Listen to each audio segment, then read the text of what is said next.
Good morning, students. Once again, welcome to corporate accounting class. Students, in the last class, we have studied two different methods that is for the valuation of goodwill. Now, today we are going to discuss another method for the valuation of goodwill, that is super profit method. And this method, as I told you, it has three sub methods. One is the simple the purchase of super profit method. Then second one, annuity method, and third one is the capitalization of super profit method.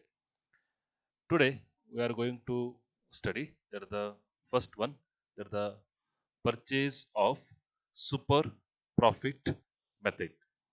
So here, before going to the calculation of this method is concerned, first we'll try to know what is super profit. So here, from the formula point of view, super profit refers here, or that is equal to average profit minus normal profit. So average profit, you know, so that we have calculated in the previous method, either in the name of simple average method or weighted average method, or it may be a say average maintainable profit. So taking into consideration that the past year's profit or the loss. So average of these profit, it is calculated here in the average profit case. Then normal profit that prevails in the say industry. So that is also taken. So excess of the average profit amount or the normal profit. Say for example here, average profit minus normal profit. So the excess difference here it represents the super profit. So that means here for the calculation of super profit, we need two components. One is average profit, another is the normal profit. So how to calculate average profit? You have studied in the previous methods. Okay, so that is very simple. But how to calculate the normal profit? That is most important. So for the calculation of normal profit, the formula is average capital employed. Average capital employed into the normal rate of return divided by 100. So here we need the calculation of average capital employed. So how to calculate the average capital employed in the business? So for which already I have given you the formulas that is in the form of notes. And here there are different assumptions are there for calculation of the average capital employed is concerned. The first assumption is, so that is average capital employed is equal to opening capital employed. So opening capital employed you have to take plus closing capital employed. So wholly divided by 2. So average what you are going to get here under this method or the assumption. So that is or that represents average capital employed. So that is opening capital employed plus closing capital employed.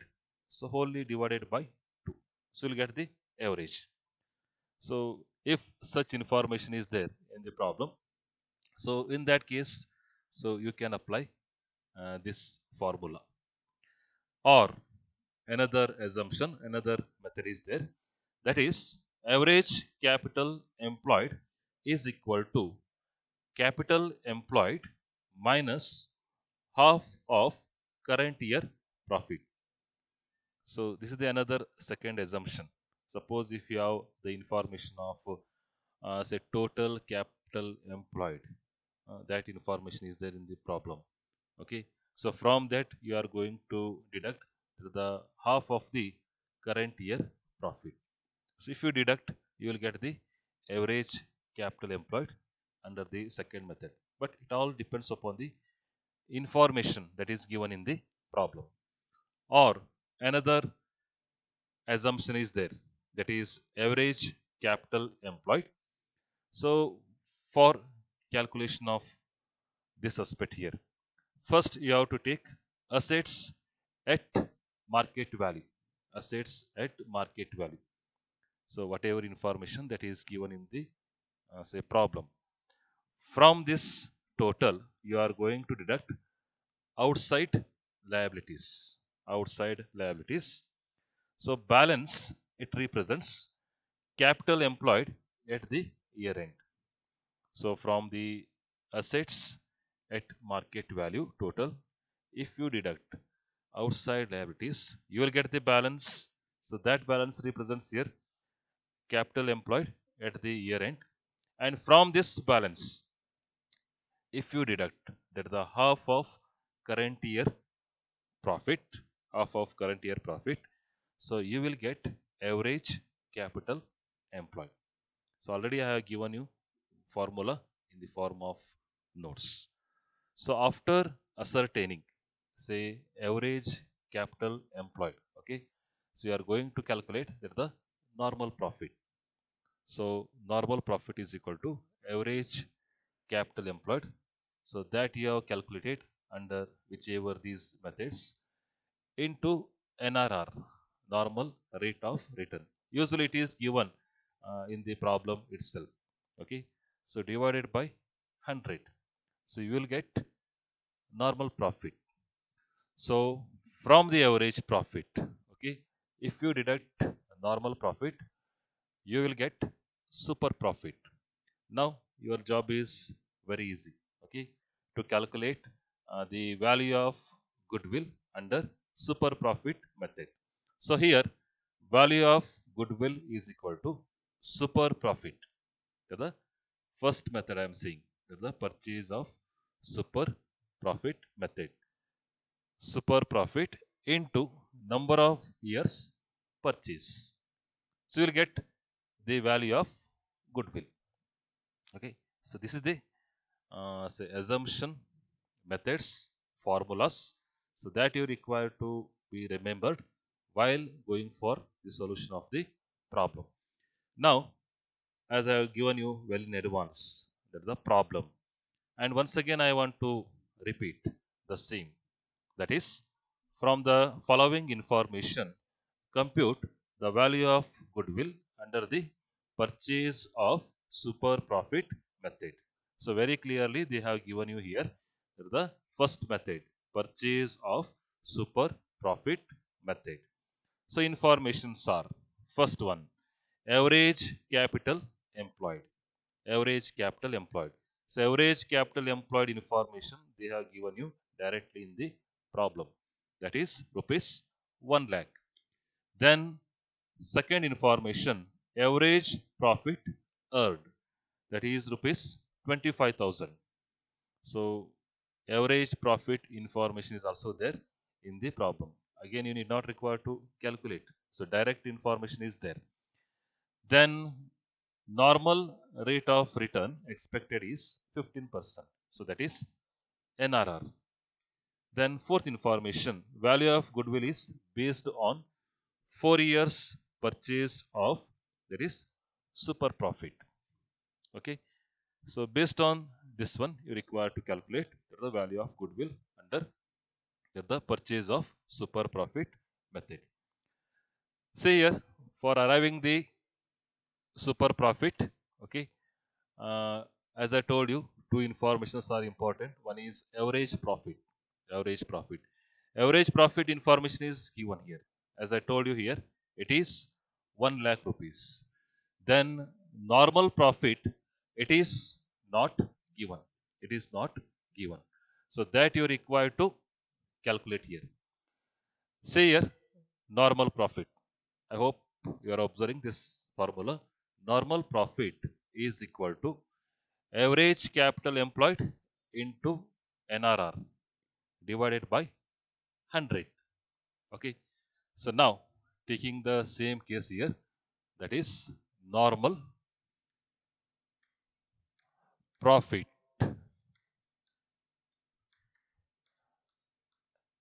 is equal to, okay, average capital employed. So here average capital employed is rupees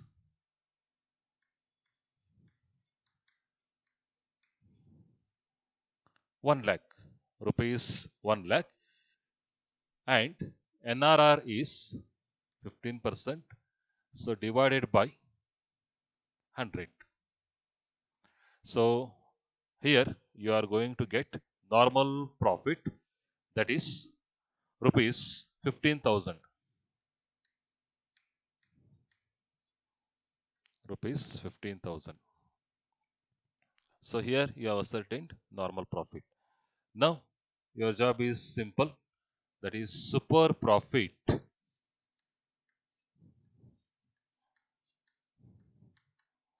is equal to, as I told you here, average profit minus normal profit. Average profit, as it is given in the problem, that is rupees 25,000 minus normal profit. Normal profit here you have calculated, that is 15,000. So rupees 15,000. So balance, that is rupees 10,000. Rupees 10,000 is the super profit. Okay. Now that the last step, value of goodwill. Value of goodwill.